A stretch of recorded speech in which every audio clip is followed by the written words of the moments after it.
कि सर्दियों का मौसम था। अटलांटिक महासागर की लहरें उस रात कुछ ज्यादा ही उग्र थीं, जैसे समुद्र के भीतर कोई बेचैन था। समुद्र के किनारे एक पुराने जंग लगे लाइट हाउस की परछाई हवा में डोल रही थी। ये था ब्लैक रॉक लाइट हाउस, जो पिछले 30 सालों से वीरान पड़ा था। कहा जाता था यहां पहले जहाजों को राह दिखाने का काम होता था, लेकिन 1948 में एक तूफान में यहां के आखिरी रखवाले कैप्टन एलियट रहस्यमय तरीके से गायब हो गए थे। उनकी लाश कभी नहीं मिली। उस दिन के बाद से लाइट हाउस में कोई रहने की हिम्मत नहीं कर पाया। लोगों की कहानियां अजीब थी। मछुआरे कहते थे कि आधी रात को इस लाइट हाउस की रोशनी अपने आप जल उठती है, जबकि अंदर कोई नहीं होता। कुछ ने दावा किया कि रोशनी के साथ साथ घंटी की आवाज आती है और समुद्र में एक परछाई खड़ी होकर हाथ हिलाती है, जैसे किसी जहाज को बुला रही हो। सरकार ने इसे अंधविश्वास मानते हुए एक टीम भेजने का फैसला किया। यह काम दिया गया एड्रियन कूपर को, एक नौसेना का मानचित्र विशेषक जो परालौकिक बातों पर भरोसा नहीं करता था। उसके साथ था उसका दोस्त मार्क, एक डॉक्यूमेंट्री फिल्म मेकर जो कैमरे में सच कैद करने में माहिर था। और चारों ओर सिर्फ धुंध, पानी और ठंडी हवाएं थीं। बीच रास्ते में कुछ बूढ़े मछुआरों ने उन्हें चेतावनी दी, रात ढलने से पहले लौट आना, वरना लहरें ही नहीं कोई और भी तुम्हें खींच लेगा। एड्रियन ने हंसकर कहा, हम बस सर्वे करने आए हैं, भूतों से नहीं मिलने। लेकिन मार्क के चेहरे पर हल्की घबराहट थी। जब वे लाइट हाउस पहुंचे तो लोहे का दरवाजा आधा खुला हुआ था, जंग से भरा, जैसे सालों से किसी ने छुआ भी ना हो। अंदर घुसते ही एक ठंडी बदबूदार हवा ने उन्हें घेर लिया। दीवारों पर समुद्री शैवाल चिपके थे और फर्श पर सीपियां और टूटी लकड़ियां बिखरी थी। ऊपर जाने वाली घुमाईदार सीढ़ियां इतनी पुरानी थीं कि हर कदम पर चिर चिर की आवाज आती। अचानक मार्क ने कैमरा ऑन किया, लेकिन फुटेज में गड़बड़ी आने लगी। कभी लेंस पर पानी की बूंदें दिखाई देती, जबकि वहां पानी गिर ही नहीं रहा था, और कभी किसी बूढ़े आदमी का चेहरा जो हकीकत में वहां था ही नहीं। एड्रियन ने दीवार के एक कोने में एक पुरानी डायरी पड़ी देखी। उस पर मोटे अक्षरों में लिखा था, अगर ये रोशनी अपने आप जलने लगे तो समझो मैं लौट आया हूं, लेकिन मैं इंसान नहीं रहूंगा। नीचे नाम था कैप्टन एलियट। रात होते होते बाहर समुद्र का रंग काला पड़ गया। लहरें टावर से टकरा रही थी और हवा की आवाज सीटी जैसी लग रही थी। तभी ऊपर की रोशनी बिना जनरेटर चले अपने आप जल उठी। एड्रियन ने सीढ़ियां चढ़ना शुरू की, लेकिन तभी मार्क ने खिड़की से बाहर झांका और उसकी सांस अटक गई। नीचे पानी के बीच एक आदमी खड़ा था, पुराने गीले कप्तान के कपड़े पहने, और उसकी आंखों से पानी नहीं, खून टपक रहा था। वो धीरे धीरे किनारे की तरफ बढ़ रहा था। दोनों ने भागकर दरवाजे से निकलने की कोशिश की, लेकिन दरवाजा किसी अदृश्य ताकत ने अंदर से बंद कर दिया।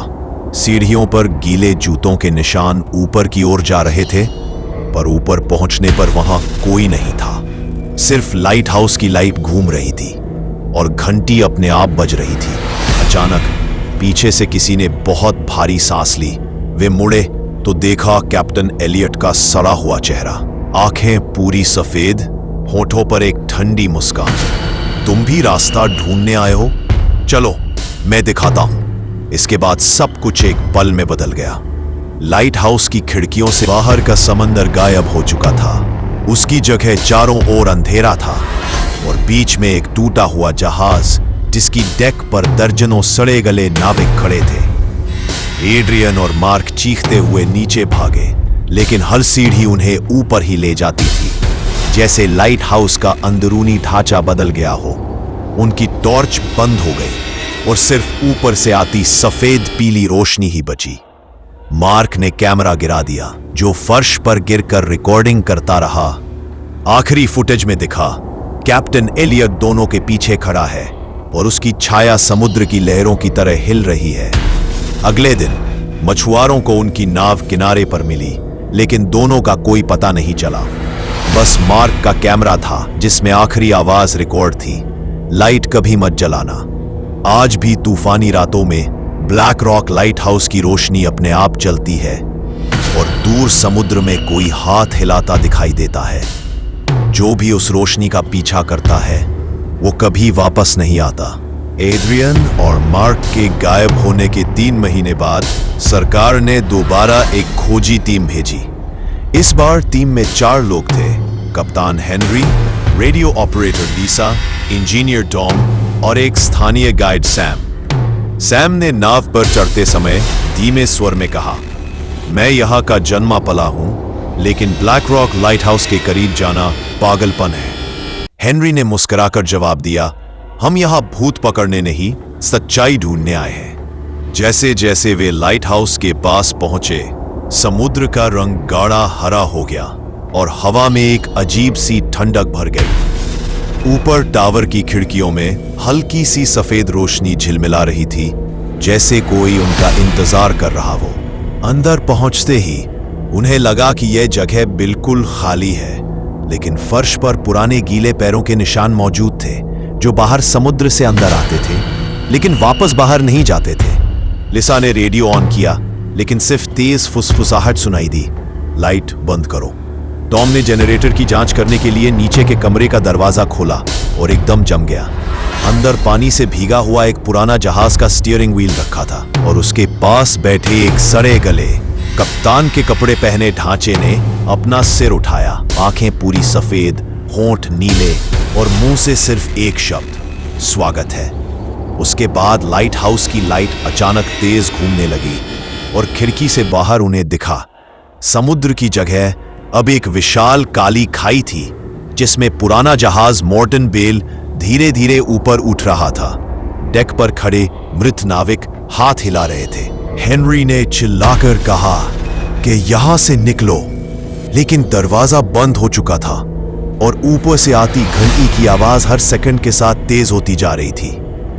लिसा के कान से खून बहने लगा, टॉम की आंखें धुंधली होने लगी और सैम सीधे सीढ़ियों से ऊपर भागा, जैसे किसी ने उसे बुलाया हो।